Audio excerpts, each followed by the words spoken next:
Bonjour à tous, soyez les bienvenus sur Radio Ici et Maintenant 95.2 FM, sur internet ici et maintenant.com. Nous avons le plaisir de recevoir aujourd'hui Étienne Chouard. Étienne, bonjour. Salut. Alors Étienne Chouard, on va se tutoyer, on se tutoie Oui. dans la vraie vie, donc tutoyons-nous à l'antenne. Oui. Étienne Chouard, tu es chercheur en cause des causes. Non. Pour faire court, On peut non. pas dire chercheur non, on peut en pas dire cause des causes. Très bien. C'est pas moi qui. Ça commence bien. Je cherche la cause des causes, mais je suis pas chercheur en cause des causes. Oui, c'est pas une étiquette. Je cherche la cause des causes, ouais. Des injustices sociales. Donc tu cherches la cause des causes des injustices sociales. Tu es professeur dans le sud de la France, à Marseille. Ouais. Tu travailles depuis 2005 en 2005, tu as commencé à travailler sur la constitution, l'anti-constitution européenne qui avait été proposée à la votation. Tu t'es très vite rendu compte que justement, ce n'était pas du tout une constitution, mais que c'était une anti-constitution. Un projet antidémocratique, précisément. Et tu l'as souvent dit, tu t'es réveillé politiquement au moment de cette échéance électorale. Et depuis, tu sillonnes la France, tu travailles, tu as monté un site internet qui est de plus en plus complet sur tous ces sujets, la démocratie authentique, le tirage au sort. Donc on va parler de tout cela. On en a déjà parlé à cette antenne. La plupart des auditeurs, je pense, sont au courant de ces questions. On en a débattu des dizaines de fois à l'antenne. Donc pour commencer, déjà, est-ce que cette présentation te satisfait? Oui, c'est un résumé, oui. J'ai l'impression d'avoir trouvé une idée et d'avoir mis au point une idée avec les autres qui pourrait tout changer, et qui est à la fois originale et prometteuse. Et elle ne fonctionnera que si on est contagieux, si on se passe le mot et qu'on devient très nombreux à la défendre. Donc c'est pas gagné du tout, ça fait à peine que commencer, mais on la met au point ensemble, c'est une espèce de cerveau collectif qui s'anime là sur Internet et autour des réunions qu'on organise grâce à Internet. Un cerveau collectif donc, qui nous aide à progresser parce qu'en fait la multitude des intervenants aide à signaler les erreurs quand il y en a. Et l'idée est prometteuse, vraiment. On prend le problème, j'ai l'impression, par le bon bout, en essayant de devenir nous-mêmes constituants, nous tous. Donc l'identification de cette cause des causes, c'est vraiment un travail qui t'a pris énormément de temps aujourd'hui. Qui est peut-être pas fini, hein. Pour l'instant, j'en suis là. Bon, et on n'arrête pas d'évoluer, hein. Alors justement, pour l'instant, aujourd'hui, la cause des causes, quelle est-elle pour toi? Alors, je commence par la fin, mais après ça on peut revenir rapidement à ce qui m'y a amené, mais il me semble que la cause des injustices sociales, c'est notre démission à tous, notre renoncement, notre peur notre abandon du processus constituant. Le fait que nous renoncions à écrire nous-mêmes la Constitution, le fait que nous ne nous sentions pas capables d'écrire nous-mêmes la Constitution, le fait que nous n'imaginions même pas de modifier notre Constitution, le fait que nous ne savions même pas ce que c'est qu'une Constitution, est la source de notre impuissance politique et donc des injustices contre lesquelles nous n'arrivons pas à lutter puisque nous sommes impuissants. On passe notre temps à tempêter chacun de notre façon, l'un sur le nucléaire, l'autre contre les injustices dans l'entreprise, ce troisième contre la pauvreté, ce quatrième sous forme de syndicalisme, celui-là sous forme de lutte contre le racisme, celui-là, etc. Celui-là va spécialiser sur le logement des démunis. Sur tous ces fronts, nous nous battons, enfin, ce sont d'autres que moi, mais enfin bon, nous autres humains, les plus valeureux d'entre nous, nous battons contre les conséquences de toutes sortes de phénomènes que les militants analysent. Les militants analysent les problèmes, les militants analysent les causes, ils trouvent des solutions. Nous avons tout ce qu'il faut, on a repéré les problèmes techniques, on a des solutions techniques, on a compris comment se forme la dette, on a compris comment s'émanciper de la dette, on comprend comment se forme le chantage des financiers et les maîtres chanteurs, en fait, des marchés que sont les marchés financiers. On a compris comment ça marche, on sait comment s'en émanciper. On a compris comment fonctionne le maître chantage de l'emploi, du chômage et des maîtres chanteurs que sont les actionnaires, donc les propriétaires par rapport aux travailleurs.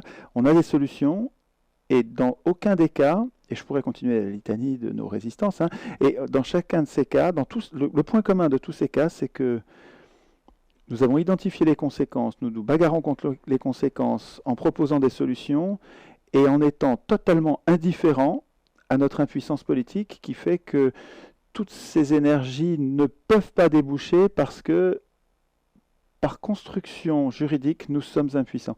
Alors, cette impuissance politique, je prétends, et je vois bien qu'elle ne tombe pas du ciel, ce n'est pas une loi divine, elle est programmée quelque part, dans un texte, dont tous les gens normaux se foutent, et à mon avis c'est ça le problème. Et par contre, les banquiers ne s'en foutent pas, ils ont bien compris. Les industriels et les banquiers écrivent les constitutions. La constitution européenne a été voulue, pensée par les cartels, les multinationales. Ça a été imaginé d'abord dans l'entre-deux-guerres en Europe. Hein. Les industriels et les Allemands, les industriels et les banquiers allemands et français et anglais ont pensé l'Europe comme outil anti-républicain et anticommuniste dès l'entre-deux-guerres. Et c'est eux qui ont mis en place les institutions européennes. Et ça sert à ça. Ça sert à dépolitiser nos sociétés, à nous rendre définitivement impuissants. Bon, ça n'est une fatalité que si nous renonçons à prendre le problème par le bon bout. Si on prend le problème que par les conséquences, on ne réglera jamais rien. Il faut qu'on cherche la cause première de tous ces dysfonctionnements. On remonte. Alors, je pars des injustices sociales. Nous les avons repérées, nous n'y pouvons rien, c'est donc que nous sommes impuissants politiquement. D'où vient cette impuissance politique? C'est dans la Constitution que nous n'avons aucun moyen de nous servir de la force publique, de l'armée, de la police, des juges. Nous n'avons aucun moyen de nous servir de ces forces publiques pour changer les choses.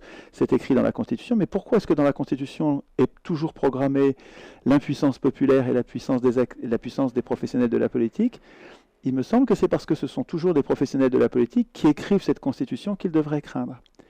Alors, mais comment ça se fait que partout dans le monde, les professionnels de la politique écrivent ce texte qu'ils devraient craindre alors que ça devrait être d'autres, le peuple par exemple, tiré au sort par exemple? Eh bien, je pense que c'est parce que nous les laissons faire. Je pense que ce n'est pas leur faute, ce n'est pas la faute des professionnels de la politique qui, eux, ils font ce que nous leur laissons faire. Ils n'ont pas de limite, ils en profitent. Tout pouvoir va jusqu'à ce qu'ils trouvent une limite, mais on a là un exemple important. Les professionnels de la politique, n'ayant pas de limite imposée par le peuple, en profitent pour écrire la Constitution, cocagne, belle aubaine. Ils arrivent donc à programmer leur puissance à eux et notre impuissance, et après ça, c'est un boulevard. Ils peuvent faire ce qu'ils veulent. Nous n'avons plus... Même quand on descend dans la rue, ils s'en tapent. Mais ça n'est un piège et une impasse que si on reste aveugle à la cause première, quoi. Moi, la cause première, je la vois dans notre démission. Notre démission à écrire notre contrat social. Donc, comme on est très faible, qu'on nous a désarmés, que nous n'avons plus aucun moyen, nous n'avons aucun pouvoir juridique, économique, politique, et qu'on n'a que notre parole et notre nombre, nous avons chacun une toute petite force de rien du tout, mais comme on est des milliards, si on additionne ces forces au même endroit, bien précisément, ça peut marcher. Hein. Si on est des millions, des dizaines de millions, des milliards sur la Terre, à dire, ok, on oublie temporairement la complexité des conséquences et des dysfonctionnements. On a compris que centralement, la prochaine fois qu'on s'insurge, il va y avoir une constituante. Il ne faut pas que ce soit des professionnels de la politique. Il ne faut pas que cette constituante soit élue parmi des candidats. Il faut qu'elle soit tirée au sort, soit nous écrivons tous la Constitution et on se débrouille pour rapprocher les projets. Mais il ne faut pas que ce soit des professionnels de la politique qui écrivent la Constitution. Ce n'est pas aux hommes au pouvoir d'écrire les règles du pouvoir. Si l'humanité prend conscience de l'importance de cette règle et mute, devient constituante, devient capable de vouloir écrire sa Constitution, j'ai l'impression qu'il va se passer quelque chose d'inédit dans l'histoire des hommes, quelque chose de nouveau. Alors, ça ne marchera peut-être pas du tout. Hein, peut-être que les gens ne seront pas capables de se passer le mot, de trouver l'énergie pour s'en occuper au lieu de s'occuper du reste. Voilà, moi je me bagarre pour ça. Donc quand je fais les conférences, je les suis toujours maintenant d'un atelier constituant pour prouver ce que je dis. Euh, N'importe qui est capable d'écrire un article de constitution. Bon, il faut réfléchir, hein, mais c'est à la portée de tout le monde. Et il faut décomplexer là-dessus. Il faut se décomplexer. Et comme c'est central et important, ben, ça vaut le coup de se donner un peu du mal. C'est pas compliqué. Et si c'est vous qui l'écrivez, ce sera... euh, c'est garanti, c'est sûr. Ce sera 1000 fois mieux que si c'est Giscard d'Estaing. Oui, Parce que Giscard d'Estaing est en conflit d'intérêts. Donc il a un intérêt contraire à l'intérêt général. C'est pas parce qu'il est bête. C'est, il est même très malin, mais il est juste en conflit d'intérêts. Il a un intérêt personnel, Giscard d'Estaing est comme tous les professionnels de la politique, il a un intérêt personnel contraire à l'intérêt général. Au moment d'écrire la Constitution, il est en conflit d'intérêts. Il ne devrait pas écrire la Constitution. des gens que tu rencontres, de ces ateliers constituants que tu organises, est-ce que tu peux nous en parler un petit peu et nous dire surtout si tu constates une évolution ces dernières années? D'après toi, est-ce que tu as une idée du chiffre de personnes qui sont motivées par cette idée-là? Et même sans parler de chiffres, comment tu ressens l'évolution de ces idées ces dernières années? Alors, l'évolution, je la sens très positive. Je sens qu'il y a de plus en plus de monde qui s'approprie, qui trouve naturel l'idée du tirage au sort, qui reconsidère le mot démocratie et qui comprennent que l'élection n'est pas démocratique mais oligarchique, aristocratique puis oligarchique, et que la seule procédure démocratique digne de ce nom, c'est le tirage au sort, avec tous les contrôles des tirés au sort qui vont avec. Évidemment, on n'est pas obligé d'être bête, hein, on peut faire un tirage au sort astucieux, qui prend acte de nos imperfections, sachant qu'on va tirer au sort peut-être quelqu'un qui est incompétent, peut-être quelqu'un qui est malhonnête. On va le contrôler, bien sûr, le tirer au sort. On ne va pas tirer au sort et lui donner le même pouvoir qu'on donne aux élus, hein. Mais donc le tirage au sort intelligemment institué avec tous les contrôles qui vont bien permettrait au peuple de garder beaucoup plus de pouvoir qu'avec l'élection. L'élection, par construction, elle nous dépouille. Par construction, quand nous élisons quelqu'un qui est meilleur que nous, par définition, hein, si on l'élit, c'est qu'on le considère comme le meilleur, par construction, nous dépossédons, nous renonçons à l'action politique. C'est pas une fatalité, ça.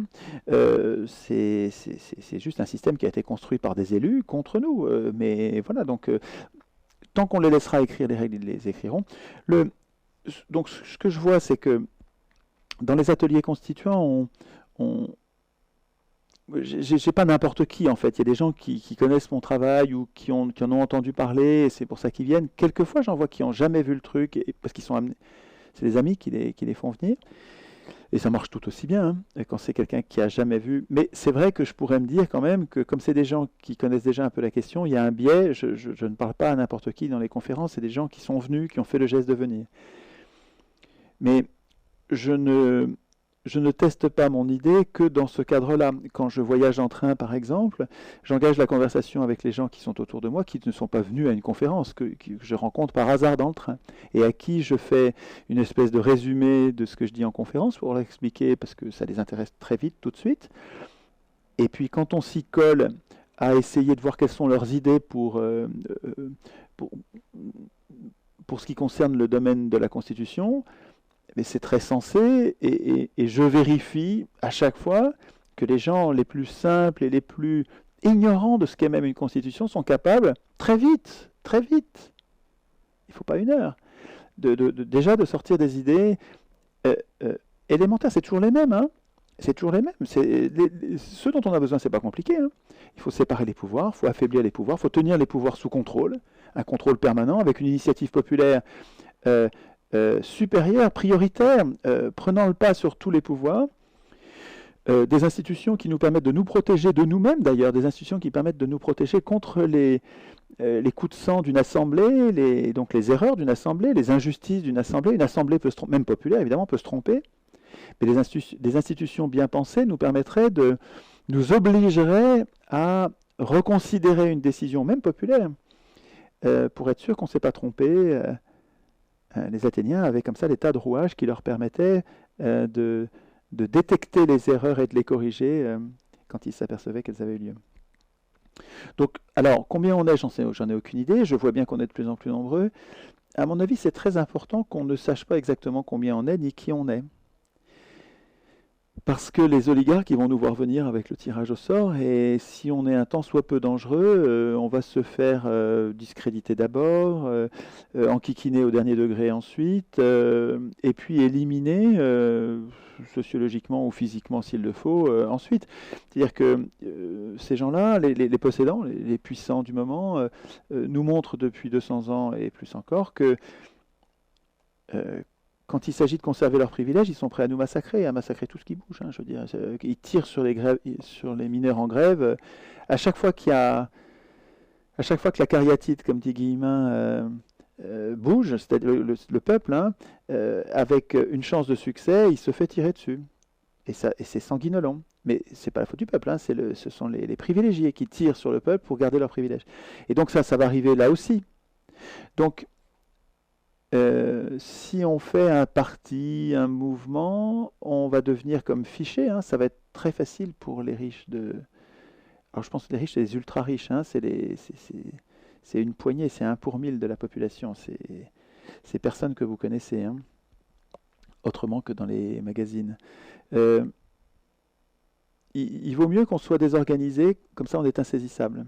Oui, il me paraît plus intéressant d'avoir une structure éclatée, d'avoir Mm, des petits groupes s'auto-organisent, qui peuvent se dissoudre aussi facilement que se reconstruire, mm. plutôt que d'avoir une seule structure monolithique, un Ouais. parti quelque part. Alors, en même temps, il y en a qui brûlent d'agir et qui ont besoin de se regrouper des forces pour avoir un peu d'argent, pour avoir des compétences, des gens qui savent faire les choses et qui se joignent au groupe.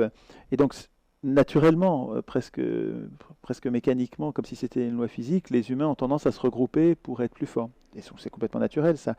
Et il y a un groupe qui ressemble drôlement à ce que je suggère, et dont le nom est formidable, qui vient d'apparaître, c'est une association qui vient de se créer et qui s'appelle Citoyens Constituants. Je ne peux pas imaginer de meilleur nom pour décrire l'idée que je défends.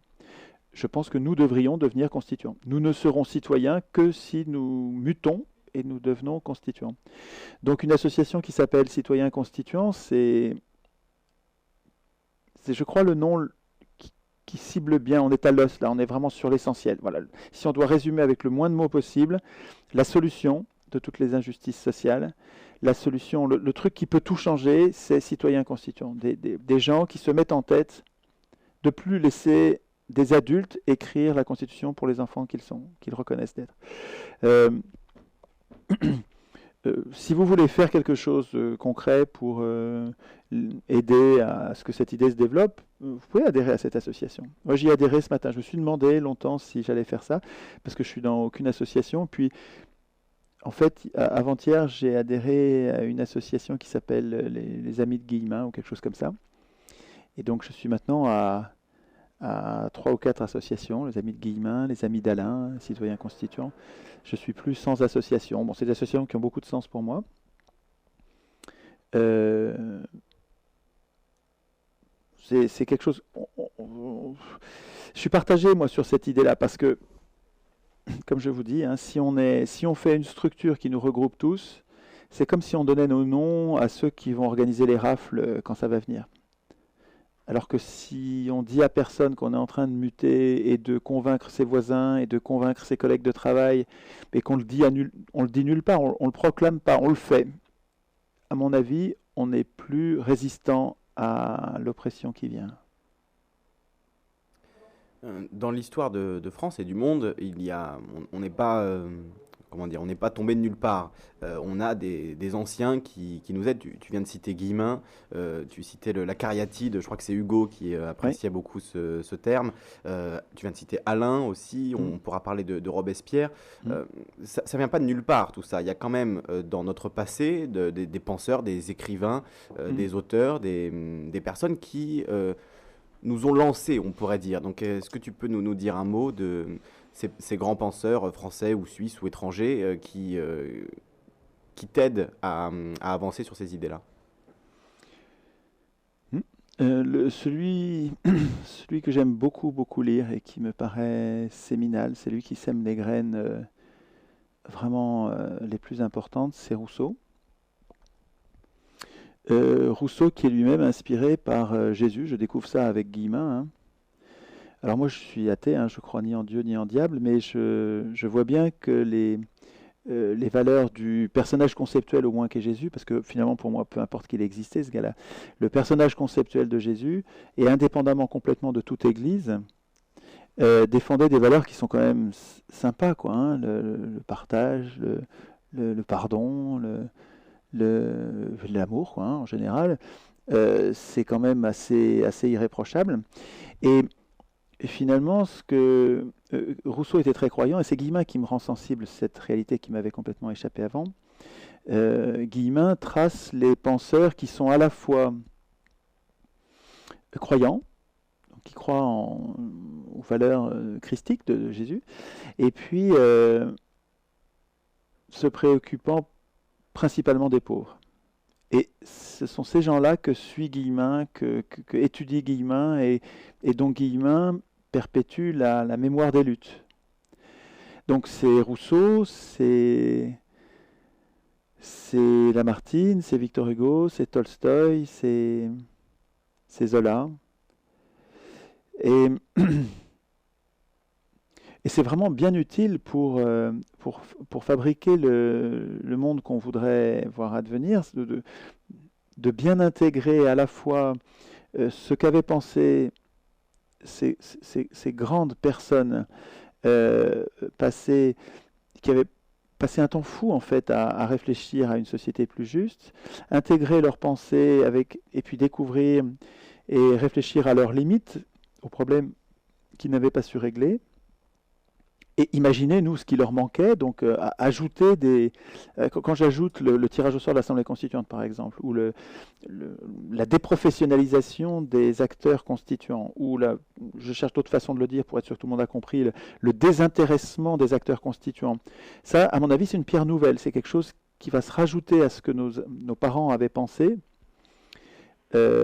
mettre de façon centrale, mettre au centre de nos préoccupations l'honnêteté des acteurs constituants.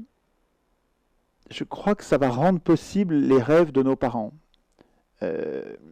Montesquieu pensait à séparer les pouvoirs, mais il n'a pas dit faites attention à qui écrira la Constitution.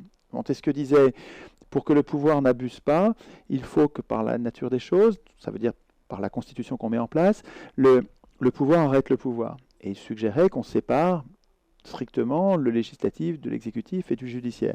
Aujourd'hui, nous ajouterions la télé, auquel Montesquieu ne pouvait bien sûr pas penser, et la banque, auquel bien sûr Montesquieu ne pouvait pas penser. Mais en ajoutant ces deux pouvoirs, on en aurait 5 à séparer, mais cette séparation des pouvoirs et cette initiative citoyenne qu'il faudrait protéger, et ces mandats courts non renouvelables qui permettraient de déprofessionnaliser la politique, etc., tout ça, toutes ces règles protectrices de la multitude ne pourront être écrites que si on fait attention à l'honnêteté des acteurs constituants. Si vous laissez CIS, ce gredin cupide, cet enfoiré, cette espèce d'affreux Jojo, un épouvantable bonhomme, si vous le laissez écrire la Constitution, ben c'est mort. Vous êtes condamné aux travaux forcés. Vous êtes dans les pattes d'un esclavagiste, d'un gars pour qui le petit nombre fait travailler le grand nombre, est nourri par lui et le gouverne. C'est la morale de Voltaire, quoi, hein. Ça n'est une fatalité que parce que nous laissons ces gens-là, nous renonçons à leur imposer qui va écrire la Constitution. Bon, donc voilà, à mon avis, ce serait bien qu'il y ait pas tout le monde, mais un grand nombre de personnes qui adhèrent à Citoyens Constituants pour donner de la force à ce mouvement.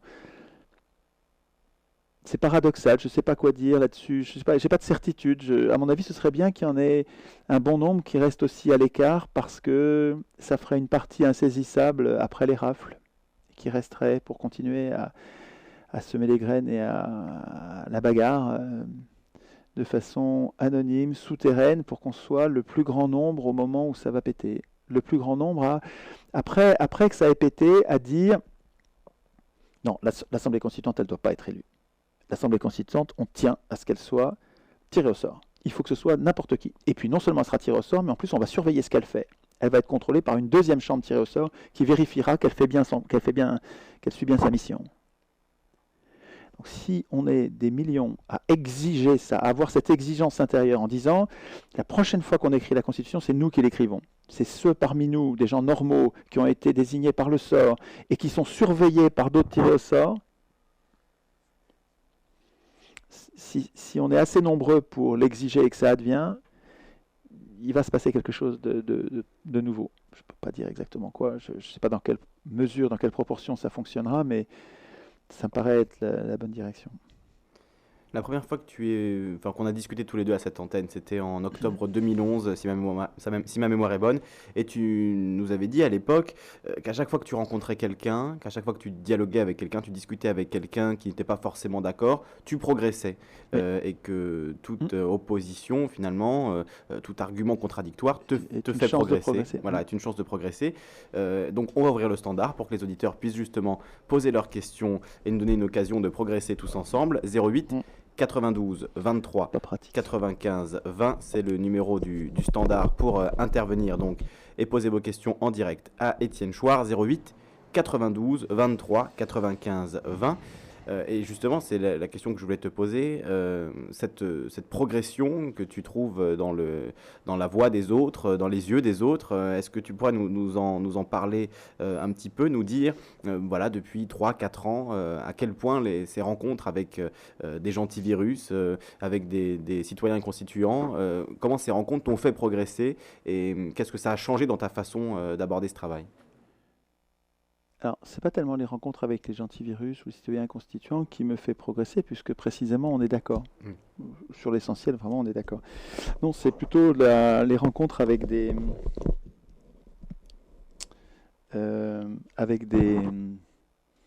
opposants, des gens qui ne sont pas d'accord avec moi, qui me font progresser. Le dernier en date, c'était Florence Gauthier, avec qui j'ai eu un échange sur le choix qu'il y a à faire entre tirage au sort et suffrage universel. On peut retrouver la vidéo du débat sur Internet. Ouais. Il y a un vrai choix de société, à mon avis, à faire entre suffrage universel, qui est une escroquerie, à mon avis, et tirage au sort. Enfin, le suffrage universel est une escroquerie, comme il nous l'est présenté en ce moment. C'est-à-dire que quand on nous réduit à désigner des maîtres parmi des gens que nous n'avons pas choisis et qui vont tous décider à notre place pendant 5 ans, sans pouvoir rien faire en cas d'abus de pouvoir, faut pas me dire que c'est du suffrage universel, c'est du foutage de gueule, ça n'a rien à voir avec la démocratie, c'est juste de la servitude organisée par des voleurs de pouvoir. Mais on pourrait imaginer un autre suffrage universel dans lequel le mot signifierait suffrage, c'est-à-dire expression d'une opinion, pour voter des lois, directement, plutôt que pour désigner des maîtres qui vont eux-mêmes voter les lois à notre place. Et à ce moment-là, le suffrage universel serait le signe d'une autonomie, d'une condition adulte sur le plan politique, qui n'aurait rien à voir. Ce serait un suffrage universel digne de ce nom. Le suffrage universel dont on nous parle aujourd'hui, dont on nous rebat les oreilles comme si c'était l'alpha et l'oméga de notre liberté, c'est une escroquerie. Et j'ai un débat, alors c'est un premier, j'espère qu'il y en aura d'autres, avec Florence Gauthier, qui trouve l'idée insupportable, qui dit que le tirage au sort est obscurantiste. Bon, à mon avis, je me trompe peut-être, mais à mon avis, elle n'a pas assez bossé la question. C'est une réaction, comment dire, épidermique. Première réaction. Bon, alors, elle me rentre dans l'art. J'essaye de ne pas réagir pour ne pas escalader, quoi. Hein. Je cherche le vrai, quoi. Hein. Je ne cherche pas à avoir raison et à montrer qu'elle a tort. Je cherche le vrai. Donc, dans ce qu'elle dit, il y a des tas de choses qui sont utiles. Mais voilà, il faut discuter pour savoir qu'est-ce qui est vrai, qu'est-ce qui est faux. Vous êtes sur Radio Ici et Maintenant 95.2 FM. Nous sommes avec Étienne Chouard aujourd'hui pour poser vos questions en direct 08 92 23 95 20. Tu dis Étienne, je cherche le vrai, ce qui veut dire ne pas spectaculariser le débat en parlant plus fort, en essayant d'écraser l'autre avec des arguments, mais simplement en écoutant réellement ce qui est dit et en répondant aux arguments qui sont faits, ce qui est une pratique dans le débat public qui malheureusement semble se perdre de plus en plus. Alors, je voudrais vous signaler quelque chose dont je vous ai peut-être parlé, je ne me souviens plus. Il y a une version des Essais de Montaigne qui est extraordinaire. Alors, les Essais de Montaigne, je les avais dans une version en vieux français. c'était à la mode pendant des décennies, peut-être même des siècles, d'essayer de rester proche de la langue de Montaigne pour garder le sel, l'élégance de cette vieille langue. Et j'arrivais pas à entrer dedans. C'est-à-dire que c'est tellement loin de notre façon d'écrire que c'est juste incompréhensible. Et j'avais ces essais de Montaigne, j'arrivais pas à rentrer dedans. J'entendais bien de nombreux intellectuels dire que c'était formidable, et puis moi, j'arrivais pas à y entrer. Et puis j'ai découvert une version en français moderne, donc réellement compréhensible. Donc c'est la traduction de Lanly, c'est aux éditions Quarto. Donc c'est les gros bouquins, la collection bouquins d'ailleurs, je crois, où on a les essais en langage intelligible, compréhensible par le commun des mortels. Mais là, c'est une fontaine d'intelligence, hein, c'est une merveille ce bouquin. Ce bouquin-là, il vaut de l'or, vraiment. Alors là-dedans, il y a un chapitre particulièrement intéressant par rapport à ce qu'on disait, qui s'appelle de l'art de la conversation. Sur l'art de la conversation, chapitre 8 du livre 3. Je pourrais vous lire quelques passages, c'est vraiment formidable, quoi, hein. Montaigne parle, et en fait, l'intérêt de Montaigne, mais c'est un livre de chevet ce bouquin, ça nous suit toute une vie, hein. L'intérêt de Montaigne, c'est que il prend le temps. Bon, il est rentier, il est à une époque de sa vie où il n'a plus besoin de travailler pour vivre. Et il se retire dans sa tour d'ivoire, il lit et il réfléchit et il s'observe lui-même avec un tel degré à la fois de précision et d'honnêteté que dans ce qu'il dit de lui-même, il nous décrit. Nous nous retrouvons dans ce qu'il dit parce qu'il est très honnête. Et il nous fait gagner un temps fou en nous rendant sensibles des choses importantes, mais qui se perdent dans le quotidien, dans le flot de ce qui nous arrive. Et c'est vraiment, les essais de Montaigne, c'est un puits de progrès possible pour chacun d'entre nous, à condition de s'y plonger de temps en temps. On ne lit pas les essais de A à Z, c'est un gros bouquin. Il n'y a absolument pas besoin de le lire en entier. Rentrer dedans, commencer à lire quelques pages, et puis méditez-les. On n'est pas pressé. Et alors, les passages de ce chapitre 8 qu'on pourrait citer, c'est par exemple celui-ci, moi qui m'instruis mieux par opposition aux modèles que par leur imitation, et en les évitant qu'en les suivant. C'est cette méthode d'instruction qu'avait vu Caton l'Ancien quand il disait que les sages avaient plus à apprendre des fous que les fous des sages. Il donne un exemple. L'horreur de la cruauté me pousse plus profondément par contre-coup, donc par réaction à la clémence, qu'aucun modèle de clémence ne saurait m'y attirer. C'est-à-dire que c'est pas en me faisant la leçon sur la clémence que vous allez m'attirer à la clémence, c'est plutôt en me montrant des contre-exemples que par réaction et par opposition, je vais progresser. Moi, ça me fait penser à Sartre qui disait qu'on apprend qu'en s'opposant. Il explique aussi, tous les jours, le sot comportement d'un autre me donne un avertissement et un conseil. Ce qui pique désagréablement touche et éveille mieux que ce qui plaît. C'est intéressant ça. Je veux dire, je ne sais pas si ça passe à la radio comme ça, mais quand on le lit, on peut le relire, se le repasser, s'en imprégner. C'est très utile ça. Et donc ça rejoint ce que je vous dis quand je vous dis que j'ai besoin de mes adversaires pour progresser. C'est tout à fait, je retrouve ça. Quand il dit la conversation apprend et exerce en même temps. Si je discute avec un esprit vigoureux et un rude jouteur, il me presse les flancs, il m'éperonne à droite et à gauche, ses idées stimulent les miennes. La rivalité, la recherche d'une certaine gloire, la lutte, me pousse et m'élève au-dessus de moi-même, tandis que l'accord est une chose tout à fait ennuyeuse dans la conversation. C'est tout à fait ça. J'entre en conversation et en discussion avec une grande liberté et beaucoup de facilité, parce que l'opinion ne trouve pas en moi un terrain très approprié pour y pénétrer et y pousser de profondes racines. Il n'y a pas d'affirmation qui m'étonne et me trouble, il n'y a pas de croyance qui me blesse, quelque opposition qu'elle est avec la mienne. Il n'y a pas d'idée, si frivole, si extravagante soit-elle, qui ne me semble pas bien conforme à la production de l'esprit humain. Et le plus important, c'est ça, là. Nous n'aimons pas la rectification de nos opinions. Il faudrait au contraire s'y prêter. On n'aime pas être contredit. Et pourtant, on devrait chercher la contradiction. Il faudrait s'y prêter et s'y offrir, notamment quand elle vient sous forme de conversation, non de leçon magistrale. C'est pas agréable de recevoir un cours. Mais par contre, une conversation amicale, bienveillante, dans laquelle on se fait contredire, il n'y a rien de plus propice au progrès. À chaque opposition, on ne regarde pas si elle est juste, mais à tort ou à raison, comment on s'en débarrassera? Au lieu de lui tendre les bras, nous lui tendons les griffes. Je supporterais d'être rudoyé par mes amis, qui me diraient « tu es un sot, tu rêves ». J'aime qu'entre hommes de bonne compagnie, on s'exprime à cœur ouvert, que les mots aillent où va la pensée. Quand on me contredit, on éveille mon attention, mais non ma colère. Je m'avance vers celui qui me contredit, qui m'instruit. La cause de la vérité devrait être la cause commune de l'un et de l'autre. On ne peut pas résumer mieux, pour moi, l'idéal d'une conversation. On ne cherche pas à prouver que...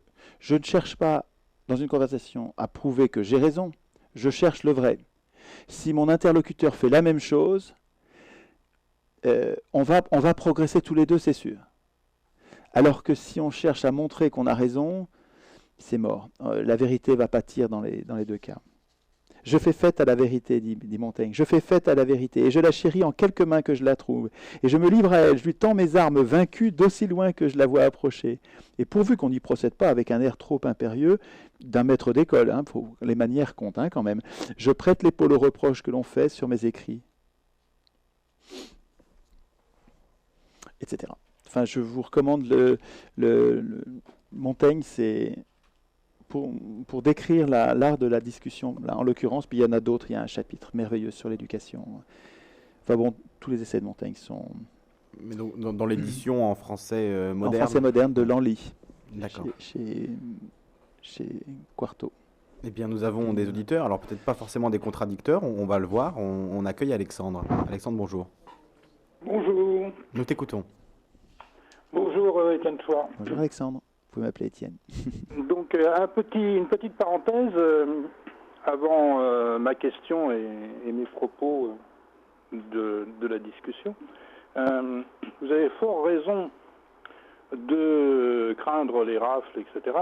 Car je ne sais pas si c'est une synchronicité ou un clin d'œil du hasard ou que sais-je, mais vous avez comme prénom le prénom du premier chrétien qui a été lapidé et dont Paul gardait les vêtements des lapideurs à l'époque des premiers jours du christianisme. Donc c'est intéressant lorsque on fait ce petit coup dans le rétroviseur. Enfin, j'ai pas choisi mon prénom. Non, mais justement, c'est là où c'est plus subtil encore. Comme quoi les destins, quelquefois, ouais. C'est très intéressant. Il est possible qu'il y ait des Étienne qui étaient des affreux Jojo dans l'histoire quand même. Hein. Ah oui, bien sûr, mais j'ai retenu celui-ci, moi, par rapport à ce dont vous parliez tout à l'heure,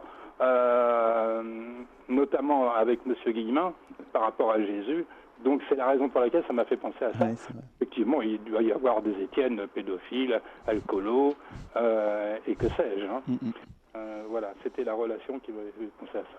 Alors, justement, au travers de M. Guillemin, où j'ai mangé à peu près 4 ou 5 heures de vidéo, fort instructive au demeurant, il s'avère qu'il y a un point épineux qui me gratouille le cortex, c'est la Banque de France. Donc, j'aimerais que vous abordiez assez, si j'ose dire, que vous parliez plus sérieusement de la structure de la Banque de France et de ses administrateurs et comment cet outil, ce rouage essentiel pour reprendre l'autonomie souveraine de la monnaie, comment elle serait structurée compte tenu de l'historique de la Banque de France et de ce qu'elle a malheureusement fait jusqu'à présent. Donc ça c'est une question, comment est structurée la Banque de France par rapport à cette nouvelle constitution.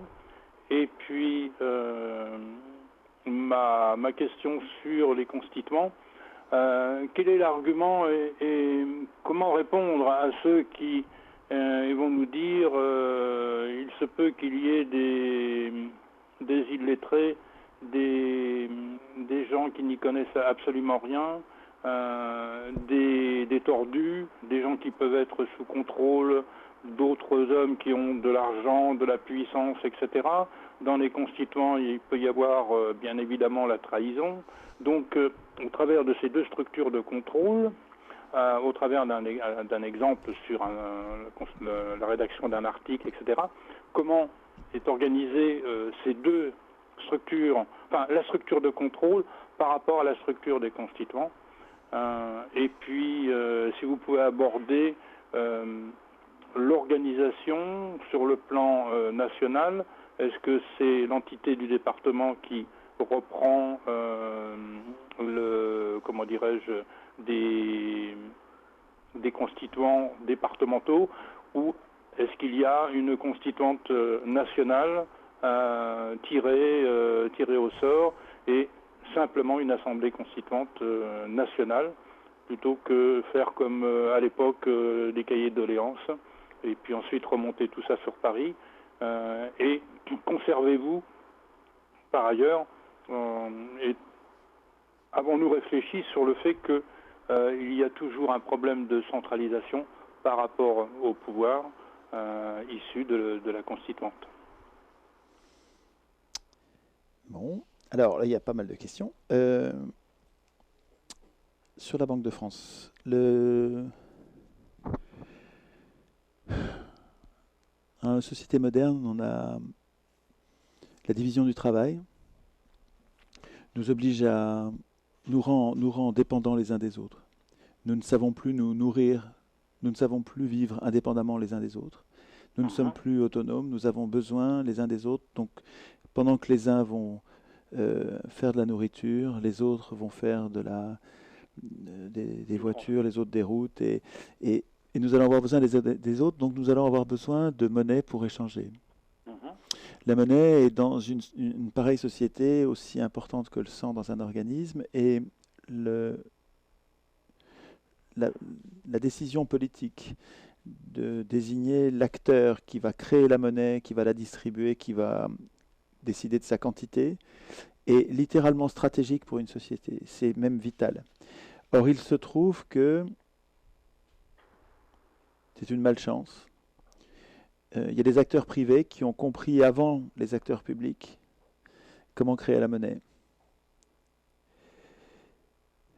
Et ils ont volé ce droit de création monétaire aux sociétés dans lesquelles ils vivaient. Les acteurs privés, qui se sont donc appelés les banquiers, qui étaient les commerçants, les grands commerçants d'abord, et puis qui sont devenus les banquiers, puis qui ensuite sont devenus les banques centrales. Ces gens-là sont des personnes privées, d'immenses fortunes privées, qui ont pris le contrôle des sociétés par là même. C'est littéralement une catastrophe. On est très avancé dans cette mauvaise aventure. Je ne suis pas sûr qu'on arrive à en sortir, parce que ces gens-là ont tout ce qu'il faut pour détruire l'ensemble du système, ou pour corrompre, ou pour semer le chaos en payant des hommes en armes qui tirent sur tout ce qui bouge et qui sèment la terreur. Claquement de doigts, et puis on disparaît. La violence qui règne chez Chavez, par exemple, au Venezuela, à mon avis, n'a rien de naturel. Je pense que les privilégiés, les grands possédants, les grands propriétaires terriens savent très bien payer des hommes de main pour semer le chaos et l'insécurité, jusqu'à ce que le peuple excédé appelle à l'ordre en votant à droite pour avoir l'ordre, pour avoir enfin la paix. Et c'est comme ça partout, à toutes les époques. Le drame, c'est que l'argent rend fou au point d'être capable de semer la terreur pour ne pas perdre ses privilèges.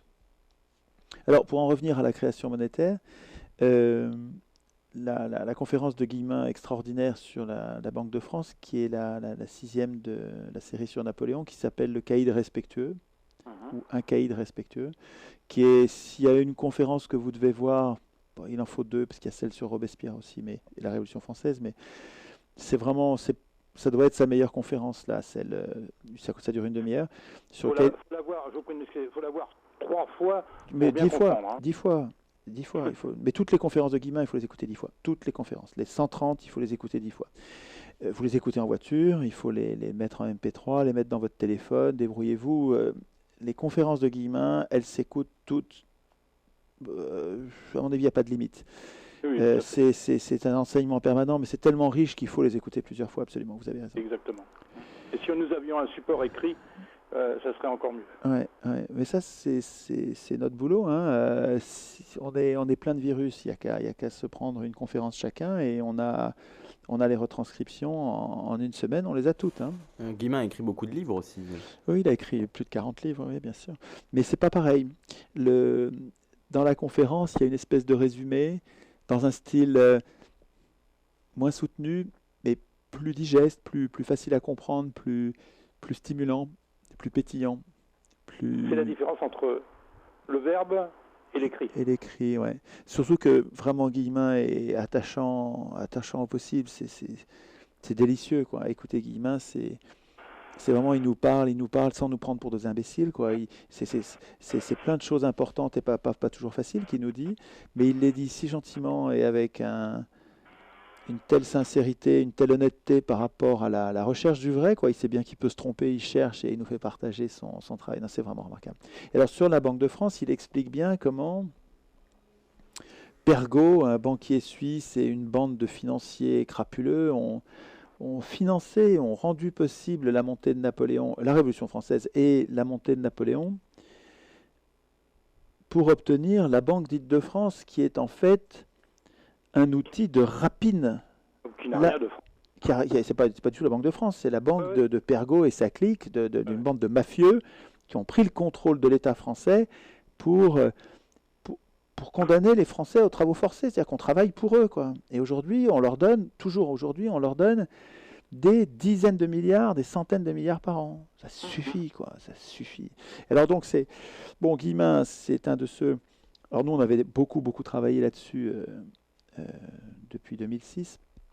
Et donc on était au courant, bien sûr, quand on a... Mais la façon dont Guillemin le dit est vraiment très attrayante. Et c'était encore un outil de plus pour rendre sensible aux gens C'est normaux. savoureux, mais c'est quelquefois très triste de voir comment se sont barqués nos aïeux, arrière-grand-père, grand-père, père, etc. Je suis très étonné que lors des événements de mai 68, il n'y ait aucun intellectuel qui se soit posé la question sur la structure et la fondation de la Banque de France par rapport au peuple français. Mais c'est qu'on ne l'apprend pas nous-mêmes, hein, Alexandre. Le problème, moi j'ai enseigné l'économie pendant 10-15 ans, et vous êtes un responsable. Oui, mais je suis co-responsable, mais il faut comprendre que c'est pas du tout malin, c'est pas une mauvaise intention. Moi, j'ai jamais appris à me défier de la façon actuelle de créer la monnaie. J'ai même pas appris de façon approfondie le mécanisme de la création monétaire par les banques privées, avec ce côté finalement complètement indépendant des banques centrales. Finalement, les banques privées créent la monnaie d'abord et la banque centrale abonde ensuite, sans limiter la création monétaire. Et tout ça est très mal étudié et très mal enseigné, y compris aux jeunes gens qui vont devenir des profs et qui, en toute bonne foi, parce qu'ils ne savent pas comment ça marche, et comme ils n'ont pas conscience de l'importance de l'enjeu pour la société tout entière, bon, ils n'approfondissent pas eux-mêmes, et puis, si vous voulez, on enseigne ça comme on enseigne autre chose. Après ça, il faut parler de l'inflation, du chômage, des investissements, du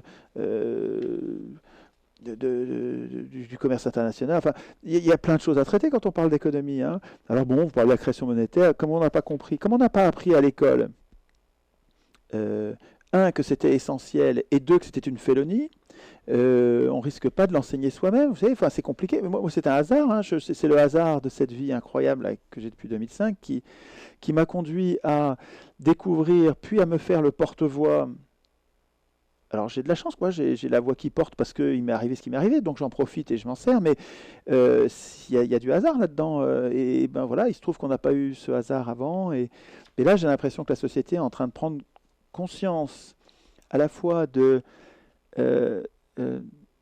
l'enjeu de la création monétaire et puis des mécanismes de base qui ne sont pas compliqués du tout. C'est pas compliqué du tout la création monétaire, hein. C'est rendu compliqué par des gredins qui veulent pas qu'on vienne y mettre le nez, mais si on s'en tient à l'essentiel, la création monétaire et ce qu'il faudrait changer à la création monétaire est extrêmement simple. Extrêmement simple. Donc, la structure de la BDF, à mon avis, n'est pas très importante. C'est-à-dire que la façon dont est composé son staff, c'est pas ça qui compte. Ce qui compte, c'est qui crée la monnaie, en quelle quantité, avec quelles conséquences, et combien ça coûte. euh, Quel rapport avec les acteurs politiques, comment on va faire pour sortir de là, parce que compte tenu de ce que ces gens-là sont devenus si riches qu'ils sont capables de corrompre n'importe qui et de prendre le contrôle jusqu'aux acteurs politiques qui ensuite leur remettent les rênes de l'écriture des règles et des contrôles, ce qui fait que alors, bon, voilà, les banquiers se sont totalement autonomisés et nos élus travaillent pour eux. Voilà, nos élus travaillent pour les banques. C'est exactement pour moi la définition de l'extrême droite. L'extrême droite, pour moi, c'est le bi du bout des privilégiés, c'est le bi du bout de la bande des 1 pour, pas 1%, des 1 pour 1000, qui sont hyper privilégiés, qui ont pris le contrôle de l'État, donc de la puissance publique, et donc des armes. Dans un État de droit, c'est la police et l'armée qui ont le monopole de la force. Cette force publique à laquelle nous consentons, parce qu'elle doit normalement défendre l'intérêt général, et cette force publique est contrôlée par les pires gredins, les pires maîtres chanteurs qui soient. On a un vrai problème politique, hein. Ce n'est pas un problème technique, c'est un problème politique. Je pense simplement que les deux sont liés avec ce que je vous disais tout à l'heure. Nous ne récupérerons pas la création monétaire et toute la souveraineté qui va avec. Nous ne récupérerons pas cette souveraineté sans écrire nous-mêmes la Constitution. La solution ne viendra pas des élus qui doivent tout aux banques. Le PS et l'UMP sont deux partis d'extrême droite, c'est-à-dire au service des banques, des multinationales et des banques. C'est des ennemis du peuple, absolument. Ils peuvent s'appeler socialistes. Nous le voyons bien au travers des arbitrages et puis de leur action politique, notamment nous le voyons en Bretagne en ce moment, avec toute les réminiscences du passé que ça génère. Et puis nous le voyons au travers de différentes applications, et notamment sur le vol, la spoliation. Mais bon, ça c'est un autre chose. Mais c'est pas nouveau. Ce qui est bien, ce qui est intéressant dans l'épargne, c'est quand même fabuleux, quoi. La rapine de ces privilégiés sur la société, qui nous condamnent aux travaux forcés et qui nous volent tout ce qu'ils peuvent nous voler, ne date pas d'hier. Ce qui est vraiment bien avec Guillemin, c'est qu'on découvre ce centre-gauche, entre guillemets, qui, dès l'époque de Thiers et le début du 19e siècle, regroupait les industriels et les banquiers, les pires crapules, des agioteurs, des spéculateurs, des financiers, des voleurs en costard, mais des voleurs, et qui s'appelle centre-gauche pour être élus par les petites gens qui croient aux étiquettes.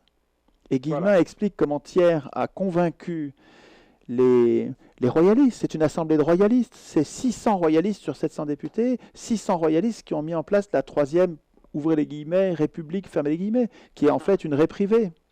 On n'est pas en république, on est en ré-privée. Et grâce au suffrage universel. Ils le savent. Et on le voit bien aussi, puis je vais terminer là-dessus et laisser la place aux autres. On le voit bien également dans le choix de la défaite. Daniela Croix-Ries. À travers de, comment dirais-je, l'abaissement de Léon Blum devant le gouverneur de la Banque de France lorsqu'il a... Au nom du Front populaire. Voilà, lorsque le gouverneur de la Banque de France lui demande « Mais surtout, vous n'allez pas augmenter les salaires ?» Et Non, rassurez-vous, on ne va pas augmenter les salaires, quoi. Ouais. Je raccourcis, mais en substance, c'était un peu ça, quoi. Ouais. Voilà. Sur le... écoutez, je vais continuer à vous écouter et puis je vais laisser la place à quelqu'un d'autre parce que merci, j'ai pas envie de monopoliser la parole. Je vais répondre aux autres questions aussi. Bien sûr. Comment répondre aux gens qui disent et si dans la constituante tirée au sort, il y a des illettrés, des tordus, des espions, des traîtres? Alors, des espions, des traîtres, des tordus, pour l'instant, c'est pratiquement 100% des constituantes. C'est-à-dire que quand vous élisez des professionnels de la politique, vous n'avez que des espions, des traîtres. Alors là, c'est 100%. Si on les tire au sort, on n'en aura pas 100%. On aura quelques gens malhonnêtes et puis la plupart vont être honnêtes.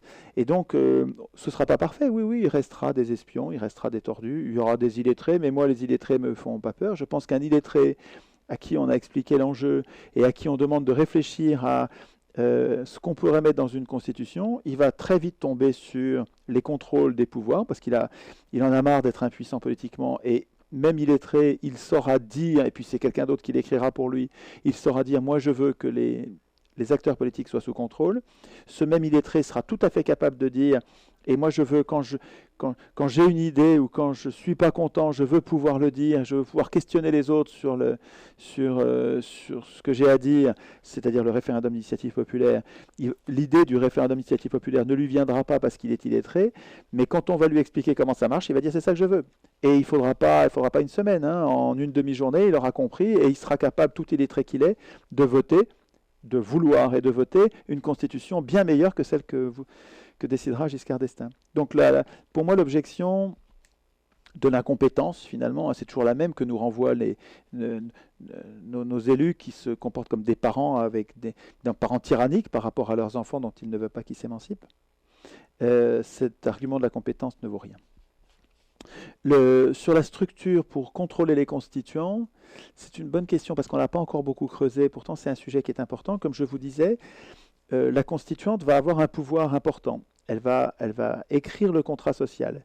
Qu'elle soit tirée au sort, centrale ou pas centrale. Si on prend nos 36 000 communes, on demande dans quelle commune voulez-vous. Alors, on propose à chacun d'écrire des constitutions, des projets de constitution, commune par commune.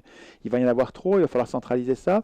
On va s'apercevoir que finalement tout le monde écrit à peu près la même chose à quelques options près. Et on va dire, mais bon, ce serait quand même plus commode plutôt que d'essayer de regrouper 36 000 projets, ce qui est un travail d'Hercule pour rien, puisqu'on écrit tous la même chose en gros.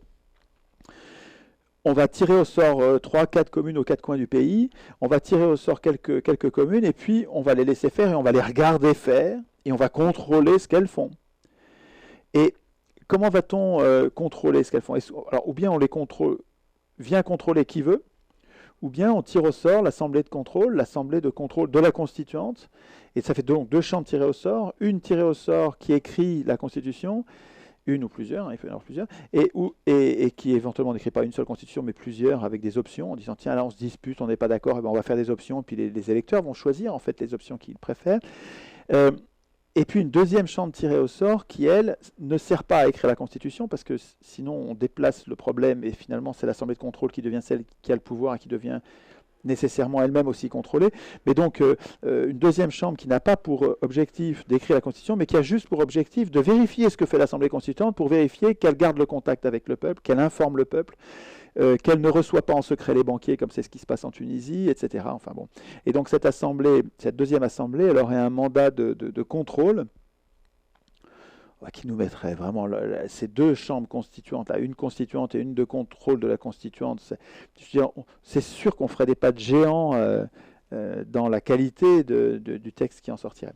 Et puis sur quelle échelle pour la constituante, vous me demandez, est-ce que c'est au niveau départemental, au niveau national, est-ce qu'on va faire comme les cahiers de doléances en laissant chacun exprimer ce qu'il souhaite sur le plan constituant, et puis on essaie de regrouper ensuite au niveau national? Je n'ai pas d'idée fixée là-dessus. J'écoute les gens, j'ai pas de certitude ni de religion là-dessus. Religion sur aucun sujet, mais je reste ouvert. Je pense qu'en discutant, on va affiner nos positions. Il me semble que d'abord, nous devrions en ce moment, tout de suite, sans attendre ce processus dont on parle, tout de suite, nous devrions faire des ateliers constituants partout, dans toutes les villes, dans tous les villages, dans tous les quartiers, dans tous les immeubles. Nous devrions multiplier les ateliers constituants. Ce n'est pas pour écrire la Constitution, c'est pour écrire des projets de Constitution pour nous rendre compte que nous sommes capables pour nous entraîner pour montrer aux autres que nous sommes capables écrire une constitution. Pas la constitution, d'écrire n'importe quelle constitution.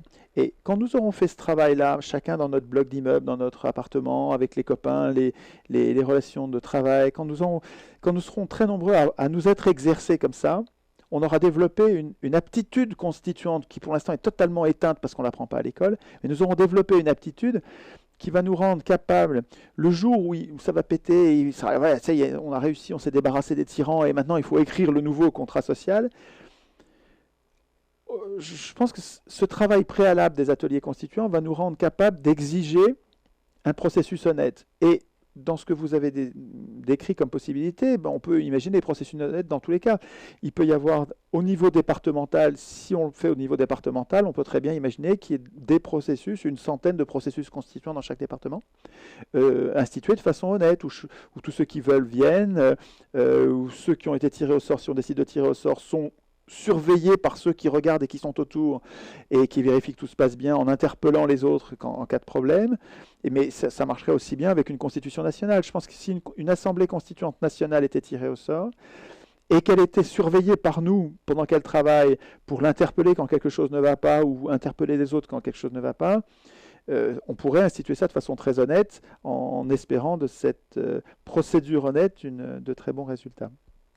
Et donc les cahiers de doléances, ça ne nous interdit pas d'en faire pour nous aider à fixer nos idées, en centralisant les cahiers de doléances et en faisant redescendre l'information sur les différentes communes pour qu'on soit au courant de tout ce qui est monté et ce qui redescend, et puis il faut organiser ça avec des mots-clés et des logiciels. Donc vous allez peut-être trouver de nouvelles idées, de meilleures idées. Quand vous avez une objection qui vous donne l'impression que j'ai tort, donc je ne suis pas sur la vérité, je suis en train de me tromper. Vous n'êtes pas obligé de me le dire comme si vous aviez gagné, et c'est vous qui avez raison et moi qui ai tort, comme on disait tout à l'heure. Aidez-moi, je ne suis pas votre ennemi. Vous avez l'objection, mais c'est peut-être vous qui allez trouver non seulement l'objection, mais aussi la réfutation de l'objection avec une proposition nouvelle à laquelle nous n'avions pas pensé. On n'est pas là à se bagarrer pour savoir qui a raison, on essaye de construire un truc qui va être solide pour nous protéger des voleurs de pouvoir. Si vous trouvez une objection à ce que j'ai dit, cherchez aussi la solution au problème que vous êtes en train de mettre au jour. Alors, on va accueillir Laurent, mais je crois qu'il aura très peu de temps pour poser sa question, Laurent, malheureusement, parce qu'il a appelé dès le début, et comme les auditeurs sont limités à 30 minutes, Laurent, est-ce que tu es avec nous déjà? Bonjour. Alors, je t'invite à nous rappeler si ça coupe. Hein. D'accord, je vais essayer de faire vite. Alors déjà, je voulais dire que j'ai été profondément convaincu par les idées de M. Chouard depuis 2 ans que je suis à peu près. Malheureusement. Voilà, je suis désolé, je suis vraiment absolument désolé, Laurent, mais comme on a pris vraiment le temps de répondre à Alexandre, ton intervention, enfin ton temps d'antenne est limité. Rappelle-nous et je te passerai en priorité immédiatement pour que tu puisses poser ta question à Étienne. Étienne, on le disait, la contradiction, le débat, la discussion authentique, hein, pas une discussion où on veut écraser l'autre. Voilà, écraser l'autre, lui prouver qu'on a raison, que ses idées sont nulles, etc. Mais une discussion où vraiment chacun cherche la vérité et on met en commun nos forces de réflexion, nos forces de pensée pour aller vers la vérité. Comme un cerveau collectif. Comme un cerveau collectif. Tant qu'on ne sera pas dans cette logique-là de discussion, on voit bien que le spectacle qu'on nous présente dans la télé, hein, tu parlais de 4e pouvoir ou de 5e pouvoir, ça fait aussi partie, ça conditionne aussi les gens à débattre d'une certaine manière qui est écraser, crier plus fort. Donc c'est à nous aussi de changer cette manière-là de discuter. Alors, je deviens de plus en plus incompétent pour parler de ce qui se passe à la télé, puisque vraiment je la regarde absolument plus. Je la vois par hasard très rarement, et à chaque fois je suis consterné, et je me dis, mais comment ai-je pu regarder si longtemps des bêtises pareilles? On nous prend vraiment pour des imbéciles. Je suis très vexé quand je regarde une télé. Je dis, mais vous me prenez pour qui, quoi? Et j'éteins, ou je m'en vais, enfin, je dis. Donc je regarde vraiment plus la télé, et progressivement, j'écoute plus la radio non plus. Ça commence à être la même chose à la radio. France Inter, il commence à y avoir des publicités, mais c'est honteux, c'est vexant. C'est vexant. Et vraiment, ils nous prennent pour des imbéciles. Et donc, je commence à fuir aussi la radio. J'en ai marre d'être pris pour un imbécile. Donc, je ne peux pas trop parler du spectacle que donne la télé sur les débats. Ce que je vois de temps en temps. Alors, quelquefois sur Internet, on voit... on se signale entre nous des choses qui sont passées à la télé. Alors je vois passer donc là des extraits, mais c'est vrai que c'est indigent. C'est vrai que c'est indigent. En fait, les parlementaires et les ministres, les acteurs politiques, ne se mettent jamais en danger. Jamais ils discutent avec des gens qui sont pas les leurs, quoi. Hein. Ils discutent entre eux.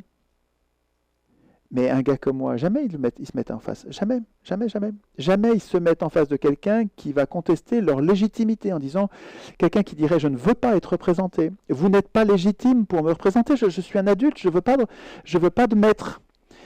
Ils se confrontent jamais à cette parole-là. Jamais, jamais. Et quand ils le font par hasard, quand ils se laissent avoir sans s'en être rendu compte, je pense au débat que j'avais eu avec Rocard il y a quelques mois. Donc il y avait des caméras, il y avait tout un système de film, hein. Il y avait une prise d'image et de son qui était très sophistiquée, très professionnelle. alors c'était vachement bien, hein, il y avait 600 personnes dans la salle, il y avait euh, euh, euh, un temps de parole pour chacun, nous étions 4, je crois, ou 5, j'avais mon temps de parole pour dire ce que j'avais à dire sur la démocratie, les impostures, les mots à l'envers, le, le problème de la représentation, la différence entre les maîtres et les serviteurs, etc. Donc je fais mon truc, ça, ok.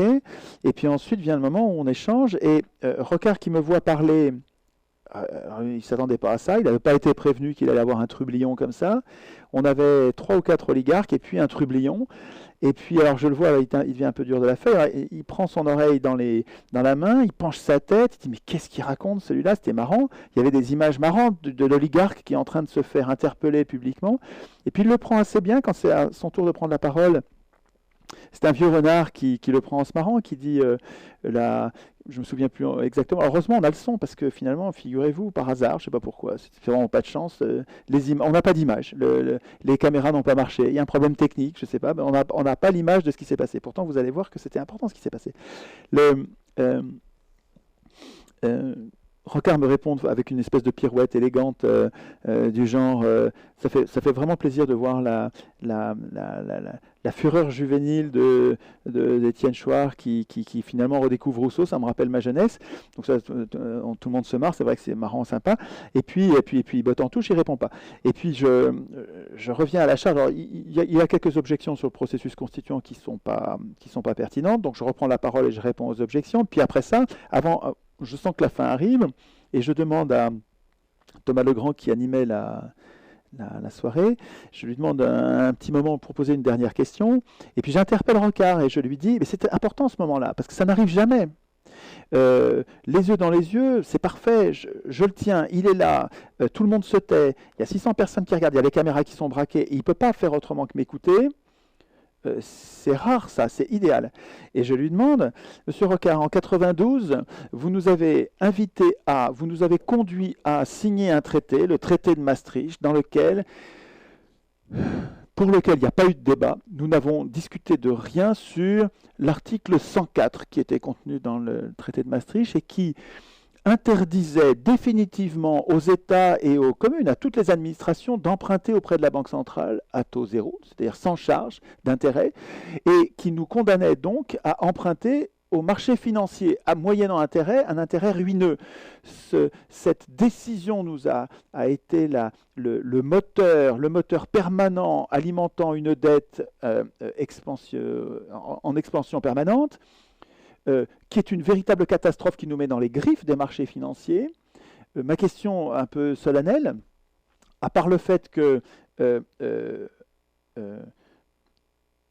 n'ayant eu aucun débat sur cette question, l'accord que vous avez obtenu, l'accord populaire du référendum, obtenu de toute justesse, hein, mais qui a été obtenu sans qu'il y ait eu le moindre débat sur l'article 104. Il n'y a pas une ligne, on n'a pas parlé de l'article 104, c'est du dol, ça s'appelle du dol, c'est-à-dire une tromperie. C'est-à-dire que quand on obtient l'accord, la signature sur un contrat, d'un contrat dont on n'a pas tout dit, on n'a pas dit l'essentiel, on a caché l'essentiel, en droit, ce contrat est nul et non avenu. Il ne compte pour rien. Le traité de Maastricht, de ce point de vue, à mon avis, est une escroquerie, un dol, une tromperie, et il ne compte pour rien parce que l'essentiel nous a été caché. On a obtenu notre accord, oui, nous avons voté oui, mais comme on ne nous avait pas dit ce qu'il y avait dedans, on n'a pas eu de débat sur ce qu'il y avait dedans, l'article 104 nous est passé sous le nez sans que nous le voyions.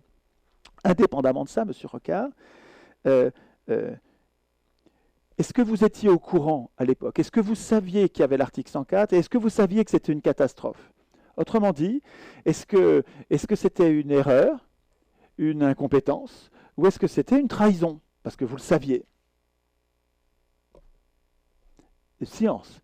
Et alors là, il tousse, parce que là, c'est à lui, et il dit oh, ça fait plusieurs questions, je vais commencer par les questions de la salle, et il ne répond pas à ma question.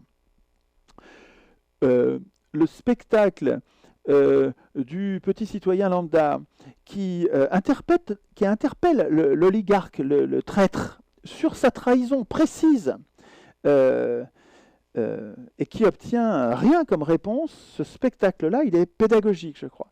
Et il est rare. Quand ça arrive, rarement, vous voyez, même on perd les images, on n'a plus que le son. Alors on trouve le son sur le net, hein, je l'ai mis. Heureusement qu'il y avait un virus qui enregistrait le MP3. Le MP3, on l'a. Bon, enfin voilà. Donc le spectacle des débats à la télé, il est effectivement affligeant parce qu'on n'arrive pas à interpeller vigoureusement nos prétendus représentants qui sont en fait des traîtres absolus, des traîtres au service des banques, contre l'intérêt général. En tout cas, l'anecdote est très intéressante et j'écouterai attentivement cet entretien. J'étais passé à côté, c'est peut-être parce qu'il n'y avait pas eu d'image justement, hein, que les images avaient comment dire, disparu de manière étonnante. Alors on va accueillir à nouveau Laurent qui tout à l'heure a été coupé. Maintenant il est avec nous, il va pouvoir s'exprimer. Désolé de l'attente Laurent, on t'écoute. Oui, allô? Oui, Laurent. Rebonjour à toi, Oui. on t'écoute. Bonjour, Étienne Chouard. J'espère que ça va pas recouper de nouveau. Ce que je voulais dire, c'est que j'ai vraiment absorbé le discours de M. Chouard et ses théories depuis 2 ans à peu près. J'essaie de convaincre autour de moi et de faire, de jouer mon rôle de gentil virus, et c'est pas tous les jours facile. Et malgré tout, je reste profondément convaincu. Je continue mes recherches, et comment dire, ma désinformation, on va dire. Et j'aimerais j'aimerais que M. Chouard me dise qu'il pense du fait de ma conviction que en fait c'est le destin de l'humanité même que d'arriver à fixer des limites au pouvoir pour finalement trouver le bon chemin au bout d'un moment, ce qu'on n'a pas connu à l'échelle de l'humanité en tout cas, ça c'est sûr, jamais. On remarque depuis 10-15 ans à peu près, vous m'entendez? Oui, tout à fait. Oui, d'accord. Oui, mais je suis On d'accord remarque avec vous, hein, je pense que c'est effectivement le destin de l'humanité qui se joue là. Ouais, je pense. Et en fait, on remarque depuis 10-15 ans en France, et de plus en plus, notamment en Grèce ou en Italie depuis les 5 dernières années, que les gens se regroupent naturellement pour se démerder, pour survivre, pour échanger au maximum, au niveau de quartiers, au niveau de petits villages, de fermes, de lieux-dits, etc. Et que ça se voit de plus en plus, notamment, bon, il y a les colibris là en Dordogne de M. Rabi, qui ont réussi à être finalement au niveau local, au niveau d'un village, à être indépendants au maximum, on va dire, de ce qu'ils peuvent. Et malgré tout, avec ce qu'ils ont fait, on va dire qu'ils sont dépendants aux 3/4 du système, c'est-à-dire au niveau énergétique, au niveau agroalimentaire, éducatif, etc. Bon, peut-être qu'ils payent toujours des impôts, je sais pas, mais c'est sûr qu'ils sont pas indépendants à 100%. Mais comment dirais-je, si ces idées marchent au niveau local et qu'elles sont copiées dans le lieu-dit d'à côté, dans un premier temps, alors bien sûr que ça va prendre 300 ans, hein. Ça va prendre 300 ans, mais en étant copié et que ça marche à droite à gauche jusqu'à en avoir une cinquantaine dans chaque département, qui vont réussir par derrière à s'organiser donc entre eux et à s'échanger entre eux à l'intérieur de chaque localité, vont finir par se multiplier et finalement arriver à communiquer entre elles et partager entre elles également, jusqu'à avoir au niveau d'un département une multitude de localités qui s'entraident et à avoir chacune un représentant, je dis bien représentant, pas un chef. Il les représentera donc au niveau supérieur du département et qui défendra les intérêts de chaque citoyen qui se gèrent eux-mêmes dans leur localité, voyez-vous. Et au niveau,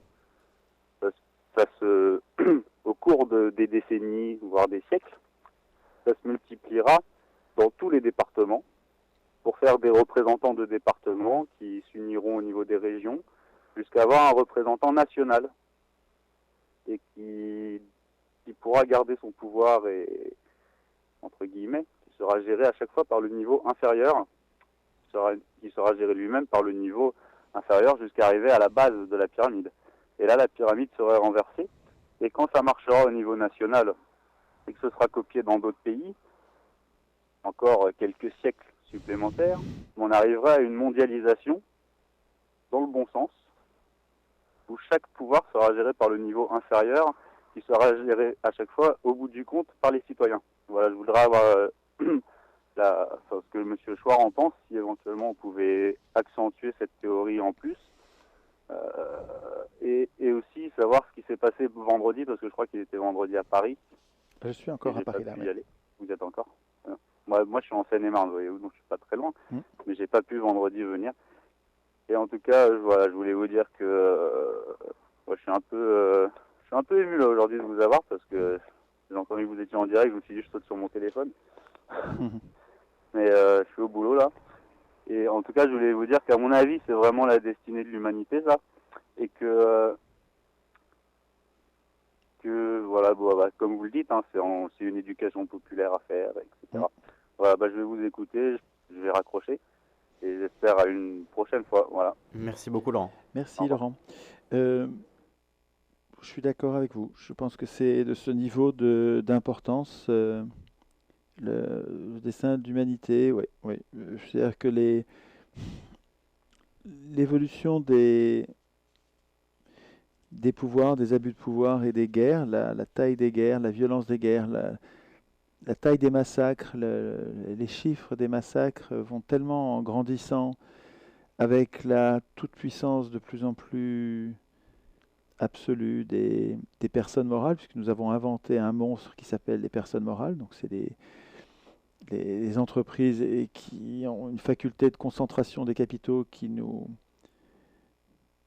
laissent sur le carreau et qui finalement opposent les personnes physiques à des monstres d'une puissance qui est inaccessible. Je crois qu'en créant ces monstres, on a fabriqué possiblement ce qui va nous tuer ou ce qui va nous condamner aux travaux forcés plutôt, parce que ces monstres ont besoin de nous pour travailler, comme on a besoin d'énergie, on va servir de force pour créer ce dont ils ont besoin,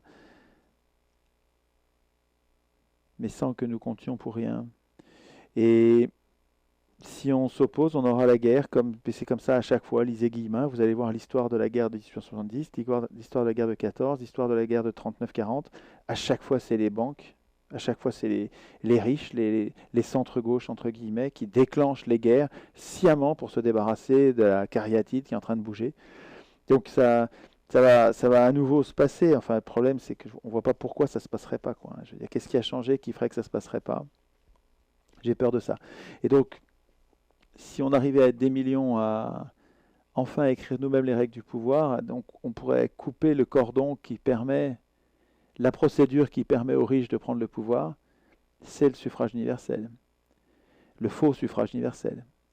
Ce qui permettrait d'empêcher les riches de contrôler le pouvoir politique, ce serait un vrai suffrage universel. Les gens qui votent leur loi, au lieu de voter pour des maîtres. Et ça, il faut qu'on l'écrive nous-mêmes. Si on va assez vite, peut-être que ça arrivera assez vite avant la guerre, je ne sais pas. Mais effectivement, il me semble que l'enjeu est planétaire et dramatique. Sur les expériences, elles sont complémentaires. Je pense qu'elles ne nous dispensent pas d'écrire la Constitution, mais elles sont sympathiques, ravigotantes, elles donnent de la force. À la fin de votre description, je sentais ce que je préconise, qui est la fédération, quoi, hein. C'est-à-dire que nous devrions instituer une démocratie communale au niveau des communes, avec une indépendance communale, et puis ensuite regrouper les forces des communes entre elles avec une fédération. Et une fédération donc, qui part de la base, et où à chaque fois qu'on monte d'un niveau, on contrôle le niveau supérieur. Je dis bien, on contrôle le niveau supérieur. C'est la base qui contrôle ce qu'il y a au-dessus, et pas le contraire, jusqu'au niveau national, puis européen, enfin continental, puis mondial. On pourrait dire une pyramide inversée ou pas forcément pas inversée. forcément l'image de la pyramide. Alors on pourrait l'inverser si vous voulez, mais moi ça me gêne pas de faire partie du peuple à la base, c'est-à-dire à la fondation. Et si je me suis débrouillé pour organiser une rotation au sommet, à la pointe qui est en haut, mais qui est en rotation permanente et qui donc ne peut pas devenir un chef permanent et autoritaire et arbitraire, ça ne me dérange pas d'avoir des gens au-dessus de moi, hein. Surtout si j'en garde le contrôle permanent, quotidien, et qu'à tout moment ils sont révocables. Ça ne me gêne pas d'avoir au-dessus de nous un pouvoir qui s'impose à nous, à condition qu'il soit sous un contrôle sourcilleux d'une autorité qui n'est pas sous ses ordres, évidemment. Voilà, donc comment ça s'est passé vendredi? Très bien, c'était vraiment très bien. Je suis arrivé un petit peu en retard, je ne pouvais pas être là à l'heure, mais ce que j'ai vu, c'était vraiment stimulant et beaucoup de jeunes gens.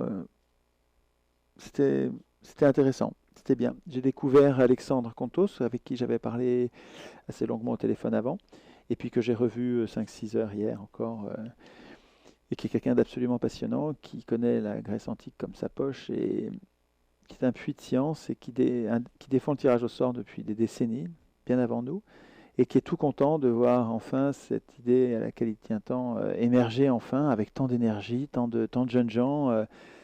Tout ça est bien sympa. Euh, donc ça c'était vendredi, et samedi le colloque sur Guillemin était un moment merveilleux, un bijou, une journée épatante. Ça a été très intéressant. Il y a eu 5-6 heures 7 heures je crois de vidéos qui ont été prises.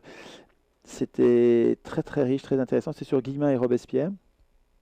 Donc on avait là quelques historiens robespierristes qui ont été vraiment très très intéressants.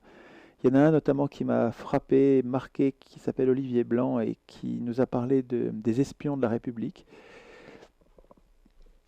qui était un exposé très serré parce qu'il n'avait pas le temps, il avait mal calibré son truc. Donc il était obligé de parler très vite. Et en lisant ses notes, alors c'était un petit peu... Mais ce qu'il disait était tellement important, c'était très important. Il décrivait les manœuvres de corruption et de zizanie organisées par les Anglais, les Prussiens, dès le début de 89, pour que les groupes à la Constituante, les Montagnards, les Girondins, les Jacobins, tout ça, se mangent le nez avec des espions qui sèment littéralement la zizanie, en s'accusant mutuellement, en créant des violences, en appelant à l'insurrection, ou au contraire en freinant. Enfin,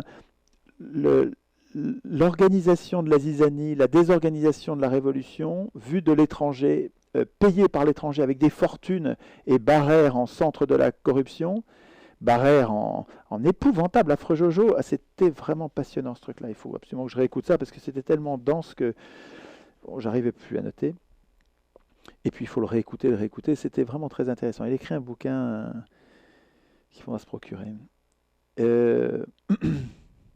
Donc c'était vraiment bien aussi, très chaleureux, très, très émouvant la journée sur Guillemin, samedi.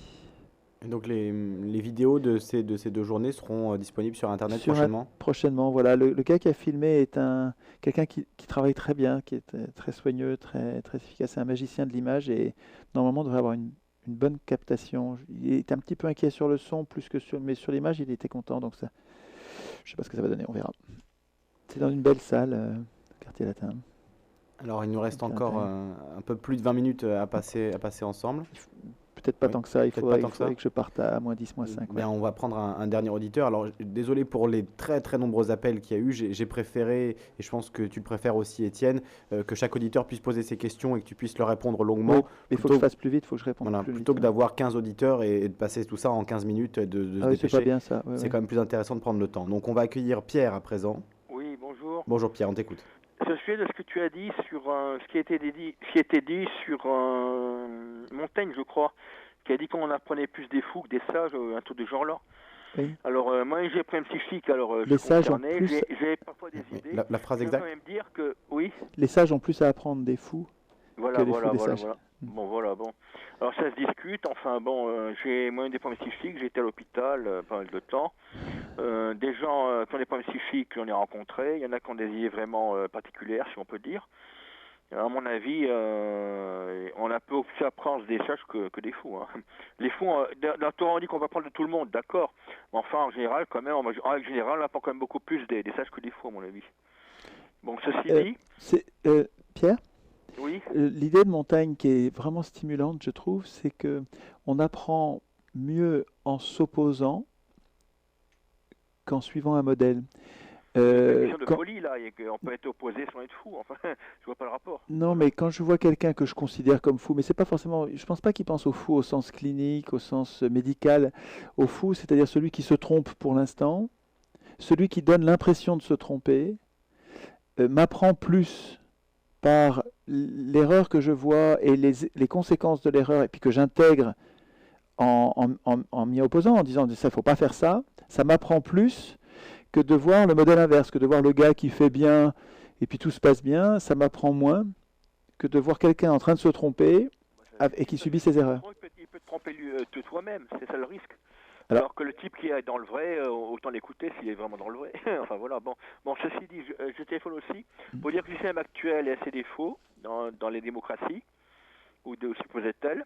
Mais si au moins le système marche normalement, on pourrait peut-être plus juger s'il était viable ou non, s'il est vraiment, pas viable, mais s'il est vraiment satisfaisant ou non. Mais il fonctionne très bien là. La Chambre des députés est vide au 9/10. Alors les lois, ils les votent électroniquement probablement, mais les amendements, qui sont plus ou moins importants, sont votés à main levée souvent, avec un 10% même pas des députés qui devraient faire vraiment les lois et tout. Normalement, ça avait toute la France qui est représentée par les députés, de la population. Alors Mais- c'est même pas un dixième qui vote les amendements souvent. Oui, Étienne? Mais les choses ne marcheraient pas mieux si la Chambre était pleine, Pierre. C'est des traîtres à la patrie. Qu'elle soit pleine ou vide, de toute façon, c'est des traîtres. Enfin, je pense, c'est des gens qui sont au service de ceux qui les ont fait élire, c'est-à-dire les banques, qui servent les banques. Ces gens-là servent les banques. Enfin, si vous ne le voyez pas aujourd'hui, vous ne le verrez jamais. Aujourd'hui, c'est... moins bonne, de toute façon, quand une banque fait faillite, on sait que c'était une mauvaise banque en général, Non, mais- une preuve évidente. Non, mais, Des banques, il faut savoir bien la choisir à mon avis. non, mais les banques, c'est des crimes contre l'humanité. Une banque privée, il faut plus avoir de banque privée, Pierre, je crois. Il y avait ça chez les cocos, il n'y avait pas de banque. Et c'est quoi, c'était un bon système chez les cocos? Non, pas du tout. Les communistes? Non, mais j'ai pas besoin. Il n'y a pas de système communiste. Il n'y a aucun système communiste. Il n'y en a pas qui a existé. Enfin, les kibbutz peut-être, quelques communautés dans le Larzac. Mais il y a la Russie soviétique, la Chine, le Cambodge, tout ça, c'était pas des communistes. Hein. C'est des régimes de fous. Ça se casse la gueule, hein, je Des- te signale, hein. c'est Ça des- se casse la gueule, ça n'a plus rien de collectiviste, les kibbutz. D'ailleurs, ils sont politisés plus ou moins maintenant. Ça s'est cassé la gueule. Hein. Oui. Ça marchait un temps et puis maintenant, ça marche plus. Oui, voilà. Enfin, Donc, bon. faut essayer de comprendre pourquoi. Mais ça paraît moins grave que ce que vous mettiez en évidence l'Union soviétique ou la Chine pour considérer que l'idée communiste est absurde. Mais vous savez, l'idée communiste, enfin, à mon avis, elle est bonne si on la veut. C'est-à-dire que vous l'avez vécu vous-même dans votre famille. Quoi? Dans notre famille, dans toutes les familles, on est communiste. On partage, on vend pas ce qu'on offre, on donne et on se protège, on s'entraide dans une famille. Et donc tout le monde a connu. Oui, mais si on dit qu'on a moyen de donner, c'est qu'on l'a acheté quelque part. Oui, C'est voilà, tout à fait. Mais dans une famille, quand vous travaillez pour votre famille, vous ne demandez rien en échange. Quand il y a un enfant qui est handicapé, vous vous en occupez plus, vous ne le jetez pas à la poubelle parce qu'il est handicapé. Dans une famille, on vit le communisme. Ce que je veux dire, c'est que c'est mal quand c'est imposé le communisme. Ça devient un bain de sang quand on se met en tête d'imposer le communisme aux autres. Alors là, effectivement, ça ne marchera jamais. Mais si nous décidons de vivre ensemble et de partager, comme on le fait dans le cadre de la famille, ça peut beaucoup mieux marcher, non ? Je ne vous parle pas, ça ne m'effleure pas de vous l'imposer. Hein, on ne voulait pas. Comment ? Enfin, à la fin, ça s'est cassé la gueule, mais bon, en tout cas, en URSS, dans les pays de l'Est. Mais je veux dire, Mais c'était pas comme il y a communiste. démocratie d'élection, C'était pas communiste, on ne peut l'URSS. pas se débarrasser facilement. C'était pas... Si on n'est pas d'accord, on ne peut rien faire. Oui, tout à fait, mais c'est une Alors, horreur. Le système soviétique était épouvantable, je ne le défends pas du tout. Et je pense que ce n'était pas une expérience communiste. Oui, bon. Au sujet de ce que tu as dit, que tout le monde pouvait faire une constitution, moi j'en suis incapable. Hein. Je ne veux pas être méchant envers moi-même, mais je sais pas, beaucoup sont dans mon cas. Il faut quand même avoir de bonnes connaissances en économie, en politique, Pas du et tout, tout ça pour pas faire du une tout. constitution. Hein. Pas du tout, pas du tout. Ah, Mais c'est- je- les réponse à cet ateliers, argument. les ateliers constituants. Alors je comprends que tu le penses. Et c'est pas grave, je veux dire, c'est peut-être moi qui me trompe, mais je suis prêt à relever le défi de te montrer que tu es tout à fait capable et que tu. Ouais. Je comprends. La constitution que je ne peux plus répondre alors, je sais pas ce qu'elle vaudra. Hein. Comment ? En plus, quand j'ai des problèmes psychiques, en plus, donc ça risque de pas être triste. Hein. Ça me fait pas Bon, peur. Enfin, quand je me disais parfois, c'est pas que j'interviens sur les radios, mais enfin, je veux dire, de là, enfin bon, voilà. J'espère que je suis un président de la République, ni rien de tout ça, parce que ça serait pas triste. Voilà, je serais pas au niveau, et comme j'ai des problèmes et tout, voilà. Voilà. Je suis Et j'ai quand pas. même compris quelque chose d'important sur la folie, c'est que le principe problème de la folie, c'est basé sur des croyances absurdes. C'est le principe de la folie, ça marche sur ça. Alors depuis que j'ai compris ça, ça va quand même mieux, je crois. Oui. Bon. Et l'absurde, c'est ce qui est impossible finalement. Quand des choses qui sont impossibles, ça tient pas de la route. J'aimerais entendre la réponse d'Étienne quand tu dis, Pierre, moi-même, je ne suis pas capable, je n'ai pas de connaissances en économie, je n'ai pas de connaissances en droit constitutionnel, donc je ne peux pas écrire une constitution. Vous alliez répondre, Étienne, tu disais, Pierre, moi je t'apprends, si tu veux, on en Mais discute. non, Voilà. non, mais j'ai pas besoin de lui apprendre. Non, j'ai pas besoin d'apprendre. C'est pas un cours. Les ateliers constituants, c'est pas un cours. C'est un travail collectif. On bosse ensemble sur des. On prend les articles de constitution existants en Suisse, en France, aux États-Unis, au Venezuela. On prend des articles. On prend un article existant, 2, 3, 4 articles. On les étudie, on les lit ensemble. On s'aperçoit que c'est pas si compliqué. Et on se met en tête d'écrire nous-mêmes l'équivalent pour nous en réglant les problèmes qu'on a identifiés en lisant les articles. On dit, mais attends, mais ça c'est un problème, comme ce serait mieux si c'était comme ça. Alors on l'écrit en corrigeant. Et les ateliers constituants sont la démonstration, apportent la démonstration de ce que je dis. Des gens dont c'est pas le métier y arrivent très bien. Et pourtant, ils sont pas... Il faut quand même avoir une vue d'ensemble Non, des problèmes non. économiques et politiques du pays, sinon Non, ça se casse la gueule. non, Pierre. Bon. Non, mais Pierre, je vous promets que non. Enfin, C'est démagogique, hein, de dire un truc comme ça, c'est un peu démagogique à mon avis. Hein. c'est un peu quoi? Démagogique, hein, Mais dire chacun peut être génial et tout, pond des trucs et tout, enfin bon, ça me... Non, mais voilà. démagogique, ce serait démagogique si je cherchais à avoir le pouvoir. Démagogue, c'est celui qui ment au peuple pour avoir le pouvoir en lui mentant. Je ne cherche pas à avoir le pouvoir. Donc je veux juste discuter avec vous. Je refuse le pouvoir. Comme on refuse la drogue. Donc je ne suis pas démagogique. Simplement, en plus, je prouve je prouve parce que je sais que je peux me tromper, Pierre. Hein. Et les ateliers constituants, je les ai imaginés pour justement vérifier que je ne me trompais pas. Et ça marche, Pierre. Des gens qui débarquent et qui viennent jouer le jeu avec moi, qui disent bon, on va essayer, y arrivent. Alors, comment on fait? Je sais pas ce que vaut leur constitution, elle n'a pas été appliquée, on n'en sait rien. On peut faire des constitutions qui ont l'air de tourner rond et ça ne tourne pas rond du tout. Ben oui, dire, voilà. C'est bien joli de dire j'ai pondu un truc merveilleux. Mais Pierre, la constitution qui a été écrite par les professionnels de la politique ne tourne pas rond du tout. Donc si les professionnels ne sont pas capables d'écrire une constitution qui fonctionne, pourquoi on n'essaierait pas de le faire nous-mêmes exactement? Vous avez peut-être raison, Pierre. Hein, je me trompe peut-être, mais je trouve que ça vaudrait le coup d'essayer.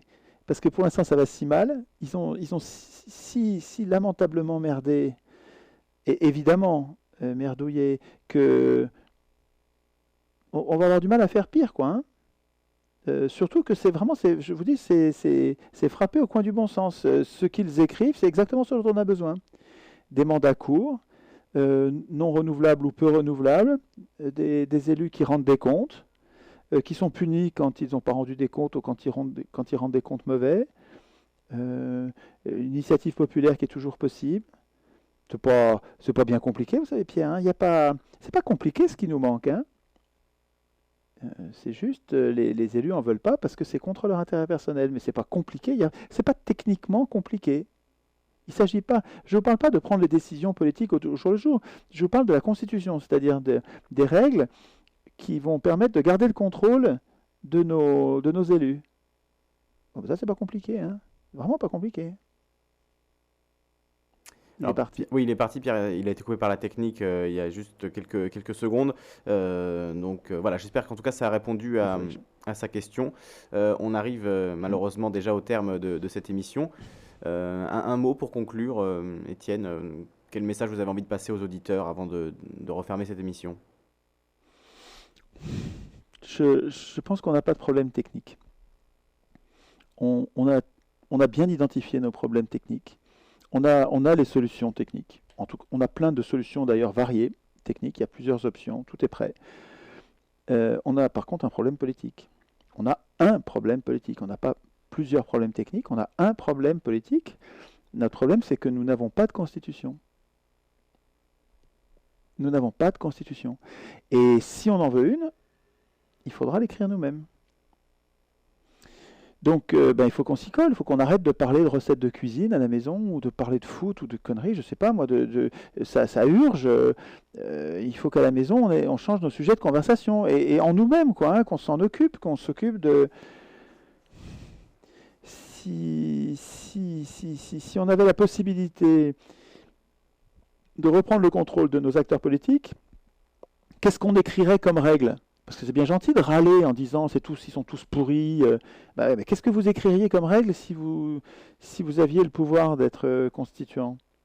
Et en travaillant à ça, en prenant une feuille de papier, en écrivant, en rejoignant ceux qui le font déjà, et en organisant vos propres ateliers constituants, et puis en les mettant en commun sur des sites qui regroupent les expériences, ben, vous faites monter votre niveau et le niveau de vos proches, des gens qui sont autour de vous, et puis nous sommes en train de muter, de devenir constituants. Il va se passer un truc. Il va se passer un truc important, inédit dans l'histoire des hommes. Je ne sais pas encore jusqu'où ça ira, ça dépend de vous. Ça dépend de nous tous, individuellement.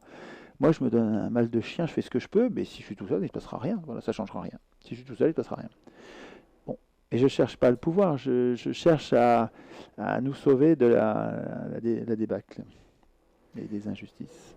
Cultivez-vous, apprenez, travaillez. Voilà. Et devenez constituant, voilà, occupez-vous, prenez le problème par le bon bout, commençons par le commencement. Comment on va faire pour instituer notre puissance? Puis on verra ce qu'on fait avec après. On peut rappeler votre invitation. Merci beaucoup d'avoir accepté notre invitation, Étienne. On peut rappeler le site internet du Plan C. Oh, il suffit de taper Chouard, vous tapez CHOURD sur Google et vous tombez au bon endroit. Ça s'appelle le Plan C, c'est etienne.chouard.free.fr/Europe avec un E majuscule. Mais il n'y a pas besoin de taper tout ça, on fait Chouard sur Google et on arrive au bon endroit. Voilà, Étienne Chouard était avec nous aujourd'hui. Encore merci d'avoir accepté notre invitation. Merci à vous. Je m'excuse une dernière fois aux auditeurs, aux très nombreux auditeurs qui auraient voulu poser leurs questions, mais voilà, on a préféré plutôt répondre. On peut le faire sur les forums. Hein, voilà, on peut le faire sur les forums exactement. On peut t'interpeller sur Facebook aussi, Étienne, voilà, sur le blog. Voilà, il y a vraiment, Internet est devenu un lieu de débat aujourd'hui pour ces questions-là, donc saisissez-vous des outils et l'avenir sera sans doute à nous. Merci beaucoup, Étienne. Merci à vous. Salut.